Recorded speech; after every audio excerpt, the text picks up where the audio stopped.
Now we turn to a portion of the agenda where we talk about what's been done and what we know and what now needs to be brought to scale. One pathway to scale is CO2 enhanced oil recovery, which has already been talked about. Now, in this case, it's a significant industry in its own right and could be scaled up much more with a greater supply of CO2 from power plants and industrial facilities. Our next speaker, Vicki Hollub, is the CEO of the largest CO2 operator in the world and one of the largest U.S. oil companies by market cap. She actually, prior to becoming CEO, she came out of the CO2 business at Oxy. And so she has direct experience in managing the CO2 operations at Occidental Petroleum. She's also a national leader on carbon capture. She is passionate about this issue.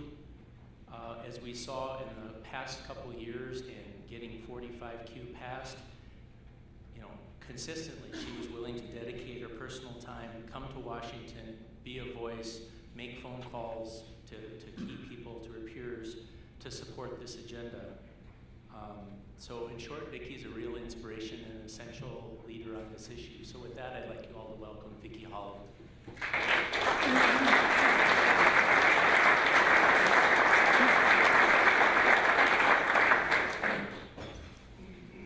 You can tell the Oxy people in the crowd.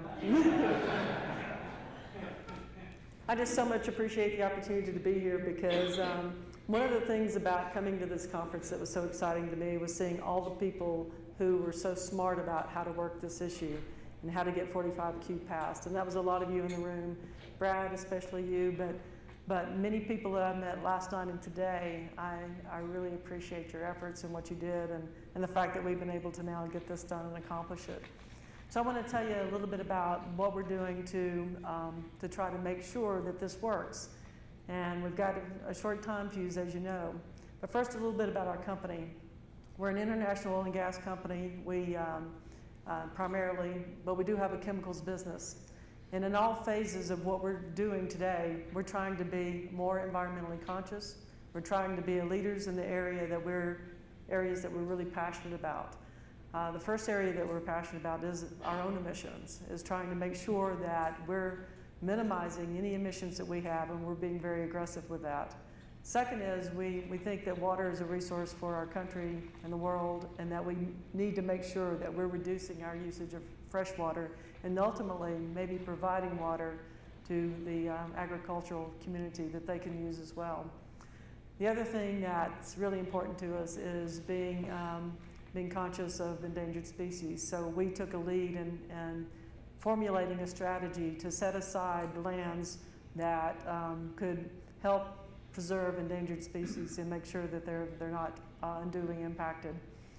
Another thing is that we have a chemicals business that's developing a product that will be used in manufacturing environmentally friendly refrigerant.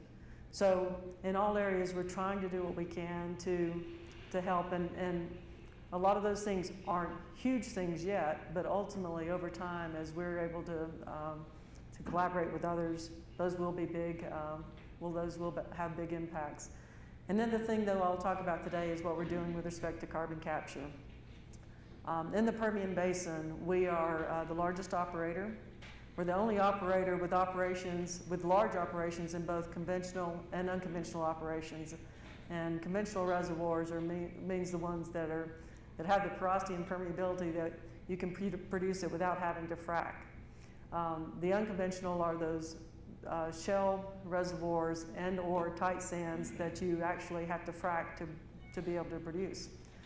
So in our enhanced oil recovery operations, our conventional business, most of our production from conventional reservoirs is through CO2 enhanced oil recovery. And the way we work that is we inject CO2 into the ground at a pressure that's sufficient so that the CO2 becomes miscible in oil. The miscibility enables that CO2 to get into some of the tight pores of the rock. It then expands the oil molecule and reduces the viscosity so it can get into a flow path that's more permeable to get the oil from the injector to the producer.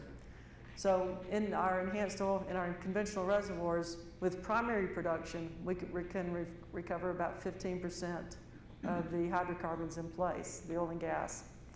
With water flooding, we get about another 20%.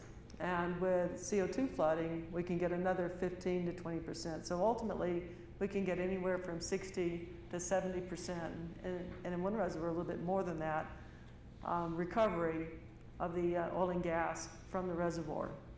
Now, in our unconventional reservoirs, our shale play, recoveries in the shale plays, the shale reservoirs, usually only ranges from about 4 to 12%. So you're leaving almost 90% of the hydrocarbons, the oil and gas, in the ground. And so that seems like a huge waste of resource if you're spending the money to drill the wells and to complete and frack the wells. So we recently tried, over the past couple of years, have tried 4 pilot tests of CO2 also into the shale reservoirs. They were technically feasible. So that feasibility now has enabled us to start working on development plans to CO2 flood all of our shale reservoirs ultimately too. Now it'll be a different kind of process. It won't be an injector sending CO2 to a producer. It'll be injecting and letting the CO2 soak for a while and then flowing it back, so a huff and puff. But that too leaves CO2 in the ground. So that too is a good process for sequestration. In the CO2 reservoirs, we ultimately can sequester anywhere from 40 to 60% of the CO2 that we process. In the shale reservoirs, we don't know yet, but we know that that's going to be a good sequestration process as well. So what that means for us and for the projects that we look at with respect to carbon capture is that in the Permian, and if you're not aware of it already, the Permian has productive reservoirs all the way from less than 1,000 feet down to 20,000 feet. And in between those intervals, it's one of the highest number of stacked pay basins in all of the world. And so that's why it makes it so much a player in the world arena right now in terms of oil and gas industry and what's happening there. So the Permian will be in play for a long time. So our strategy is to use our CO2 expertise to try to get captured carbon, CO2, from industrial sources.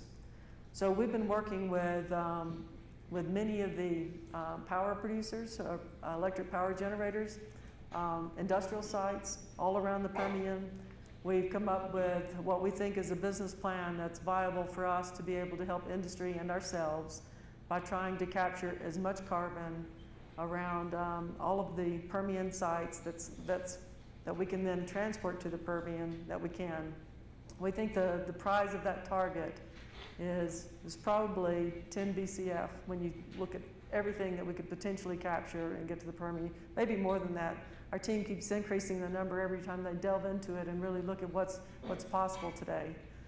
But what it takes is us being willing to take the CO2. It takes the industry sources being willing to put carbon capture on their plants. And then the biggest part of that, we will pay for the CO2 that's captured. We will pay for the CO2, and we'll pay for the facilities that it takes to install that CO2 into either the conventional or the shale reservoirs.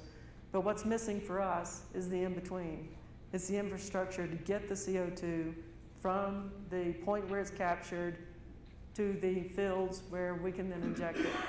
And so we recently put together some numbers, and the numbers are really compelling, that if you put a pipeline in, for example, this is just one of the things we're considering, you put a pipeline in from Houston, which would capture quite a bit of industrial sources and sources along the way. You run the pipeline from Houston to the Permian. That would require an investment of a little over $2 billion, but it would create 13,000 construction jobs for the time of the construction. It would create 650 permanent jobs. It would increase oil production by 130,000 barrels per day to 180,000 barrels per day, creating the revenues for the state with respect to taxes, creating those jobs and all that those new employees would spend with the money that they would receive for this. These are high-paying jobs, by the way. So that project is one that we think is critically important for us to be able to do. But again, the issue is the infrastructure. And we have other sites that are not between the Houston to Permian, but other sites that are north, east, south, and west. So there are lots of opportunities for this. And if you go back and look at the IEA study and what emissions were in 2010 and what we need to do to be able to reduce emissions from the current trajectory that we're on, it would take about 1 BCF a day, or 1 TCF a day of reduction in CO2 emissions to be able to meet that 40% reduction that we need to make from 2010 to what's being projected for 2040. Earlier, I think 2030 was used, but using the year 2040. So if you're assuming that you got to reduce 1 TCF a day, important thing to remember is right now we're injecting about almost 2.7, 2.8 BCF a day. Almost a BCF a day of that we're taking from organic sources. The rest is recycled.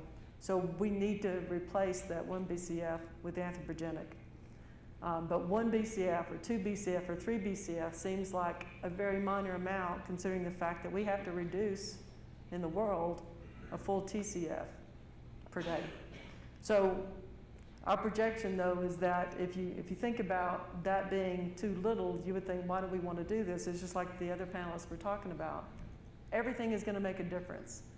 Because if we can reduce, or if we can capture 1 BCF of CO2 and inject it, that's the equivalent of taking 4 million cars off the road. So if you think about it in those terms, those numbers are really significant. So in the Permian, the infrastructure we have will enable us to use it from whichever sources we get it from. We operate right now about 13 processing plants for CO2. We have 2,500 miles of pipeline, so we have the infrastructure, the capability, and we're committed to do it. Now, what we also realize, though, is that there are going to be sources, industrial sites that are way beyond the Permian, where luckily we have companies that want to capture carbon, want to reduce your emissions as well. So our plan is to try to get the process working in our enhanced oil recovery reservoirs, make the technology better, and then take the technology, and we would then be willing to partner with those who are at sites that are not near reservoirs because we can sequester in saline reservoirs. So we want to take it, that's our business plan, we want to take it, do as much as we can with it in our EOR, advance the technology, and then branch out to other places within the United States to apply the same concept, but ultimately that'll be in saline reservoirs instead of oil reservoirs. But we believe doing that will ultimately have a much bigger impact on the United States. Just bearing in mind that although I love Tesla, ultimately we have to get them using renewable energy sources to build their products, but they only built about 100,000 cars last year. So when you're looking at our project to reduce the equivalent emissions from 4 million cars versus the manufacturing of 100,000 electric vehicles, both are important, but we could make a huge difference.